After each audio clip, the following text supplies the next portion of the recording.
Today we're doing a demonstration on proper installation on a toilet.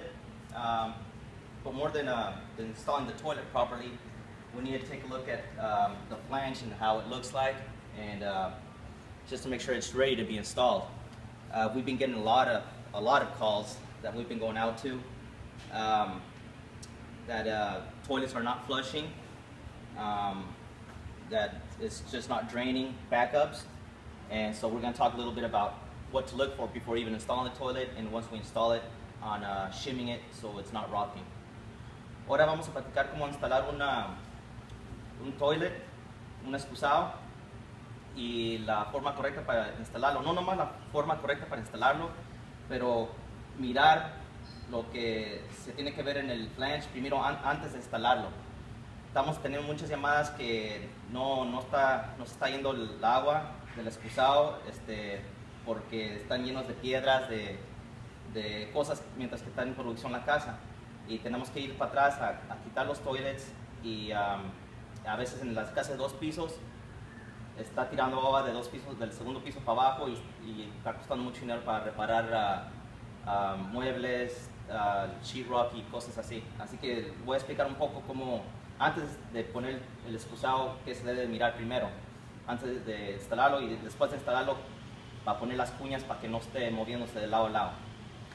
So when you're going to install the toilet, first thing to look at is go to the flange, and this is one of the things that we've been getting a lot. You can look at the flange here. This is just a demonstration. It's full of rocks, debris. We've been getting a lot, and I'm not exaggerating. Well, I am. I mean, but we can get a lot of flanges that we have rocks inside. Grout, rocks, wood chips. A lot of the case also, if it's an offset flange, we've been getting the cookie cap. When they break it, they're not getting it out. They just break it and they leave it in there, and it's not flushing through. And it's, you know, if you've done service, you really don't like to go there and take a toilet off and have to mess with all that stuff in there. So always make sure to look inside the flange. Make sure there's no debris, make sure there's no rocks, no grout, pretty much no debris. One thing you can do to see if it's going to back up or not, you can always grab your supply line and put it straight into the flange and turn the water on, and make sure it's not backing up. If the water's flowing good and everything's good, pretty much it's good. But if once you put the supply line in there, and if it's backing up, well, then you know that you got something in there. You got some debris in there. Bueno, para empezar, cuando antes de instalar el excusado, nomás es ver el flange y fijarse si hay piedras, si hay de producción de piedras, grout del tile, si cemento, para no instalarlo. Si miran que hay eso, hablen al servicio y para ir y limpiarlo, sacar todo lo que se pueda, porque si lo instalan, después si empiezan a usar el baño, ya no se está yendo el agua, eso causa un problema, causa fugas, más si es en el piso del segundo piso, hay muchos daños a la casa. Así que primero es ver si hay piedras o hay, etcétera, si hay cosas adentro del flange, para sacarlo antes de instalar el toilet. Otra cosa, si es un offset, cuando quebran el cookie cap, nomás estar seguro de sacar el cookie cap de adentro. Muchas veces los están dejando y no se está yendo el agua también cuando le sumen al excusado. Otra cosa también es muy importante fijarse que alrededor del flange que ya esté lleno de cemento, que no esté hueco, porque se va a mover el flange cuando sienten el excusado. Cuando sienten el excusado, se empieza a mover, se mueve todo y empieza a tirar agua. Another point, before you even install the toilet, make sure there's no gap between the riser and the concrete. Make sure it's full of concrete, grout, or whatever. Make sure it's not moving. Make sure it's sturdy. That causes the toilet to move, causes it to even break, causes it to leak, and that's another big issue we've been having. So after that, after you notice that the line's cleared, there's no gap between the concrete and the riser, first thing to do is grab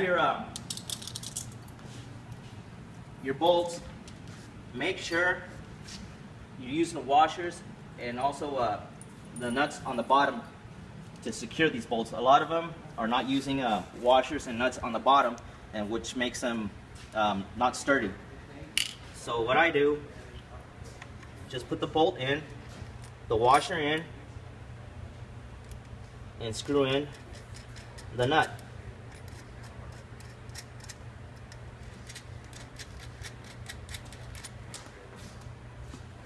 Same thing for the other side.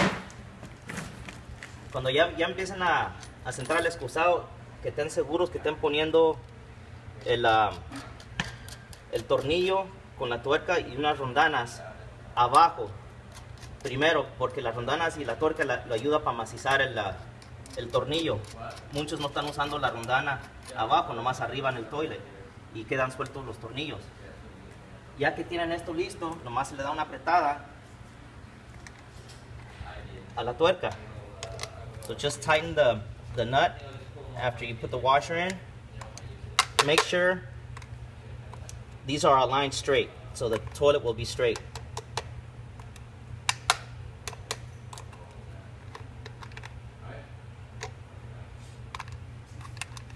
Once this is done, you can set the wax ring. Now, one thing also, if the flange is below the tile, make sure you're using the correct wax ring first. And if it's below the tile, that you're using also a thin wax ring. So first it's the one with the horn that goes inside first.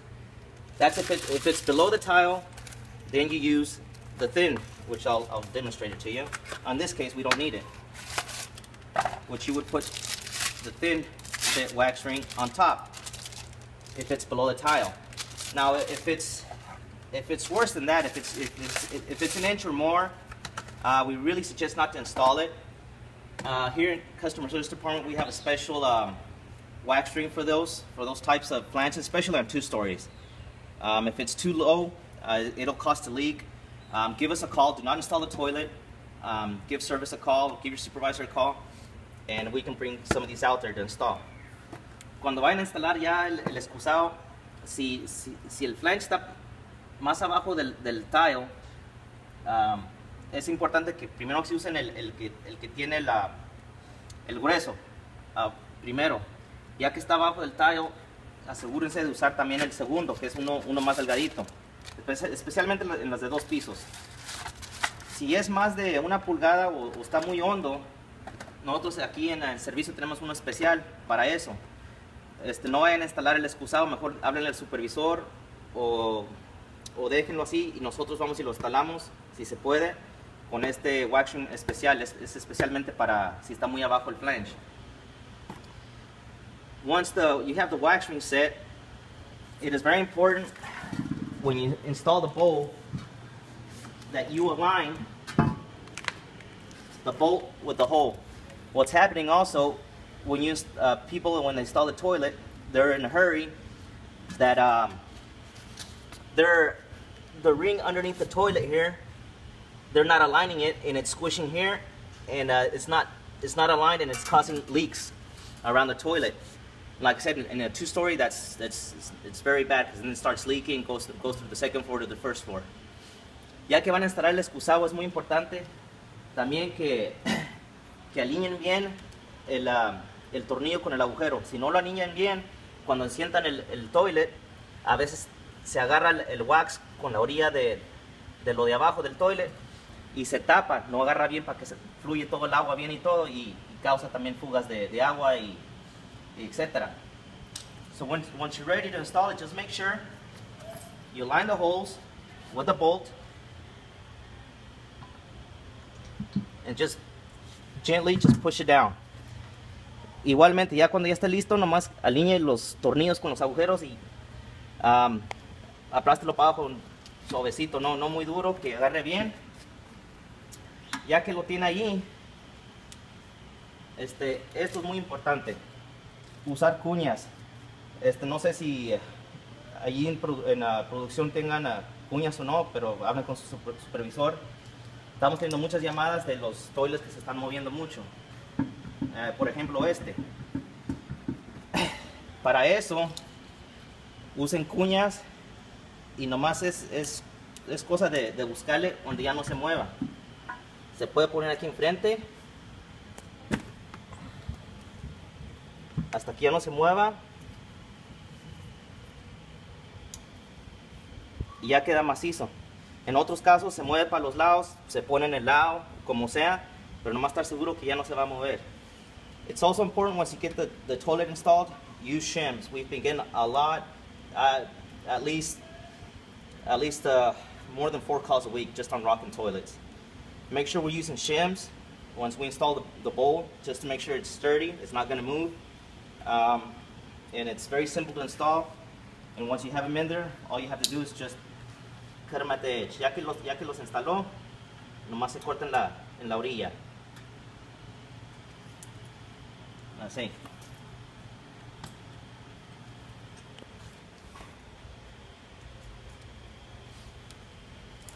Once that's done, you can go ahead and put in your other washers and bolts, or the nuts. So you install the, well, it's actually the white, what is it, the China cap that goes below the washer, then the washer on top of it. Once you get that in there, like I said, the China cap that goes underneath, then the washer on top, then you just screw these in. Ya que tiene con las cuñas el excusado, ya se pone normalmente como va con la rondanda blanca que va abajo y con este arriba para macizarlo, y igual a los dos lados. Ya que los tiene esto, ya nomás se amaciza. No tienen que amacizarlo muy fuerte porque ya tiene las cuñas, nomás que esté amacizado bien, que ya no se mueva. You don't have to put excessive tightness on these. If you shim it, it should move on you. Just snug it, make sure it's nice and good. And once you're done, make sure it's not rocking on you again, it's not moving on you. And you should be good to go. Ya que termine de hacer eso, asegúrese que otra vez no se está moviendo para los lados. Antes de poner el caulking, ya que conecte el tanque, el agua, es bueno sumirle unas 2-3 veces y asegurarse que no está saliendo agua. Once you have all this done, you put the tank in, the supply line. It's always a good idea to flush it 2-3 times to make sure there's no water seeping out. If there's no water seeping out, you can go ahead and do what you normally do, caulk it around, and finish it off. Ya que si mira que no está tirando agua, ya después de sumirlo unas 2-3 veces, ya se le puede poner el caulking, lo que se hace, y ya terminó. And basically, it's not hard. The main key points on this is, before even installing it, even getting it out of the box, make sure the sewer line is clear, there's no debris. Make sure it's the riser is sturdy, it's full of concrete on the outside edges. Cookie caps are taken out. Those things are the major problems, and shimming it. Other than that, we should be good. Como digo, las cosas más importantes es, antes de instalar el excusado, fijarse bien que no haya piedras, no haya nada dentro del drenaje, que esté bien soportado, y usar las cuñas. Si hacen eso, todo sale mejor. That's pretty much it. Any questions? Feel free to call Wood and Plumbing.